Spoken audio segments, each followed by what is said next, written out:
The Canadian men's national team is back in action. A few more international friendlies in the run-up to the 2026 World Cup. And we want to talk about momentum. And I figured I would start this segment like I was doing my public address speech in grade 3.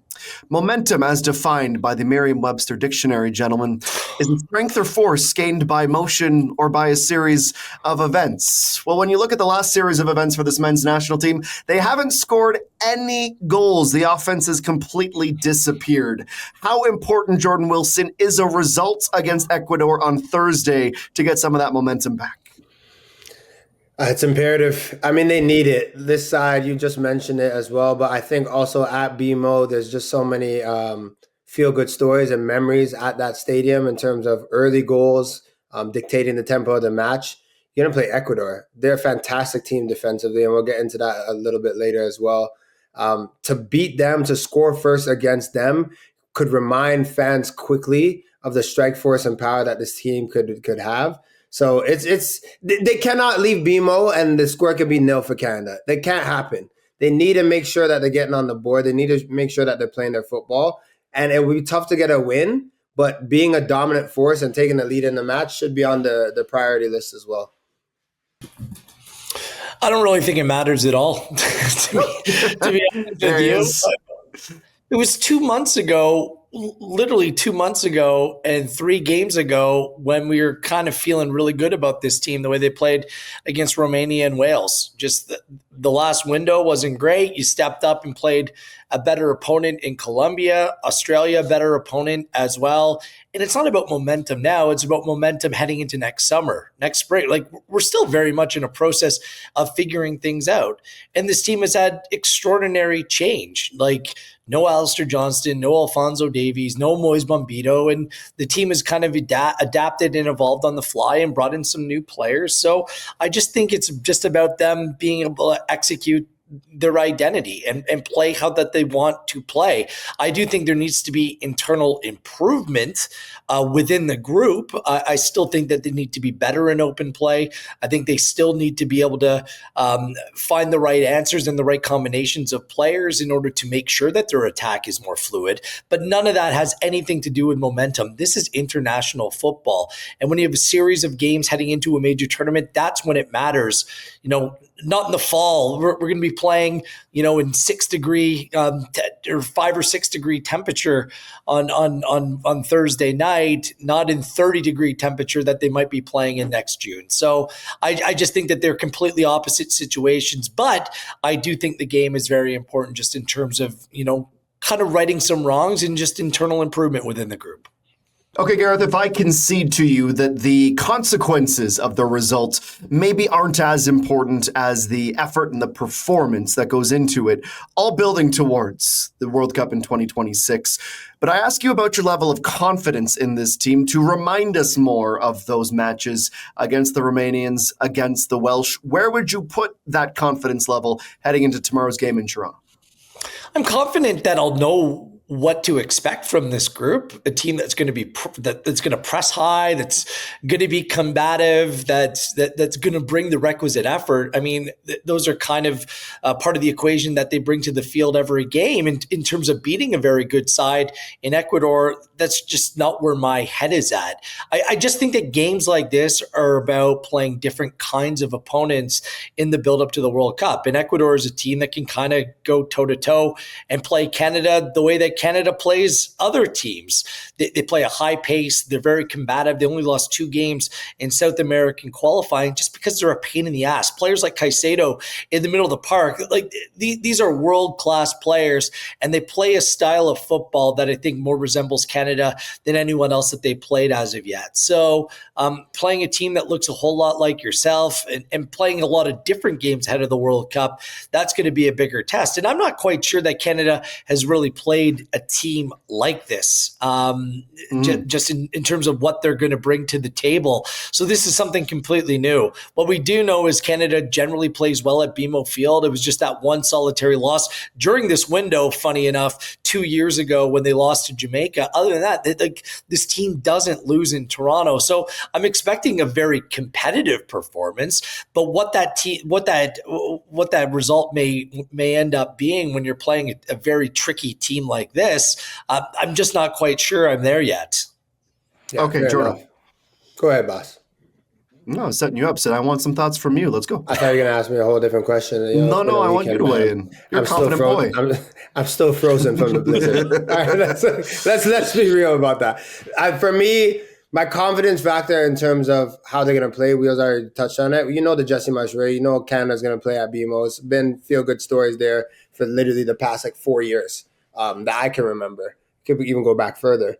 But what doesn't have me feeling confident is how formidable Ecuador are defensively. They've only conceded 5 goals in 18 matches in the qualifying rounds. They are very, very good in the back. And I understand Canada's system. They can press, they can suffocate, they can make things hard for certain teams. But the drop is out on Canada, meaning Ecuador knows how they're going to play, and Canada have to hit that next gear to make sure that they go and punish them in those moments. They have the crowd around them, which will help. But I just still think this is a positive Ecuador side. They were ranked 30th, June 20, a couple of months ago, and now they're already at 23rd. They're on the rise. And we talked about this during even the World Cup when we were talking about favorite teams. I was mentioning Senegal, you're talking about Ecuador. These are countries that when they go to play, it's war every single time. And they play football as well. It's a perfect test for Canada, but in terms of confidence that I feel like they're going to go out and win this, they're going to have to go and earn it. But the biggest thing is, can they really break down that defense that has been so formidable as of late? Yeah, and don't you feel like when you're looking at this team, the center back pairing is going to be completely different this time around? Yeah. No Defuge role now. So what does that look like? It's just, the goalkeeping position. I still think that there needs to be a little bit more clarity about who those most reliable players are going to end up being. Coming out of last window, or the 2 windows that we've experienced in recent months, I think there's that tight group of 13, 14 guys. You're yeah, they're absolutely going to be part of the mix. But that extended group, and players that may have to come in due to injury or fitness or form or anything like that, I think that's more the curiosity right now as well for this team, rather than feeling good at them about a potential result that they could come up with. I think that if they play their football and it all comes together nicely, the result will take care of itself. Well, we also know that Canada's not heading into this window again full strength or even close to it. And we actually have an update on one of the key injuries to this side, and that's Alistair Johnston, who took to Instagram to say the following: "These past few months have been as challenging as any for me personally since my career began. With that being said, I'm happy to say that I successfully underwent surgery today to repair my hamstring, and hopefully this will be the first step in putting this injury behind me for good." Jordan, any concerns when you hear that niggling injury of his required an operation to see him turn the corner? It's tough, man. Hamstrings are tough. We've reported it many a time. And every time I hear someone talking about surgery with their hamstring, I just put a question mark on that recovery date, because they're just so intricate. There's just so many things that have to go right for you to be ready and fresh. We know Alistair Johnston, 90%. If he's there, he's starting, and Jesse Marsh is using him. But again, there is still that long way away. And I know what Wheels is saying even about this window or past window that they didn't score, and it doesn't really matter because we're not in June yet. It's not June 2026. But it would be nice to see him and get him back healthy. But hopefully he can be on the mend sooner rather than later. Just prayers up, man, because that's a very tricky, fickle type of injury. And you just want the best for a player that's given Canada so much. And the way things work for the national team, it's next man up. Nothing is given to you, and the more football that he misses, the more that he could potentially find himself on the outside looking in. That's just the reality of the equation here. He's missed 9 of the last 16 games for Canada. When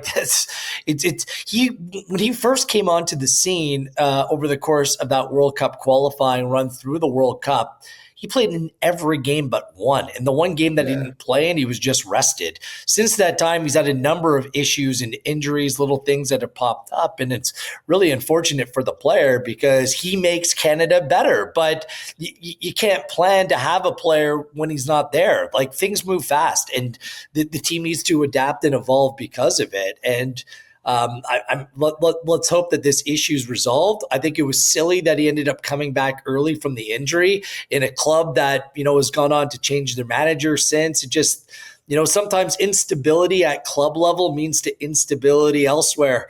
And unfortunately, that's come home here. And I just wish that the club would have taken more time and concern and not have put the player in so soon after dealing with a hamstring injury that can be pesky and unpredictable. So I think that the club Celtic needs to own this a little bit. And let's hope that the surgery puts him in a good place where come next spring, he's in position to go on and ramp things up and really be a key piece to this Canada side.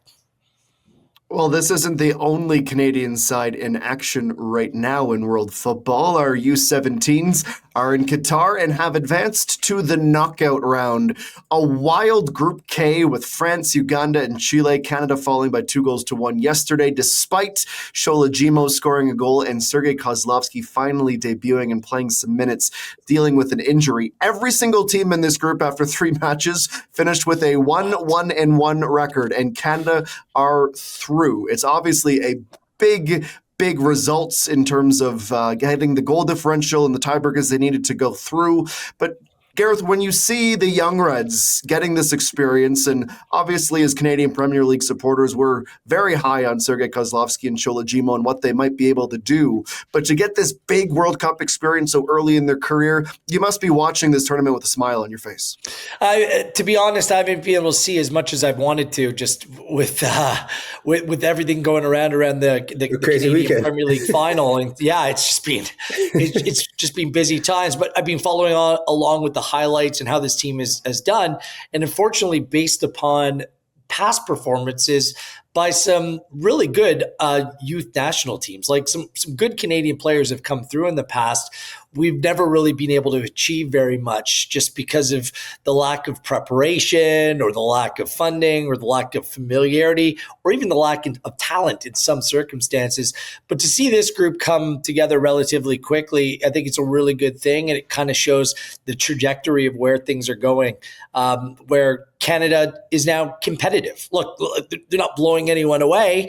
The whole group, everyone had 4 points in the group. But the fact that you move on and are able to play knockout football this Friday against Ireland, it's going to be a great test for these young men.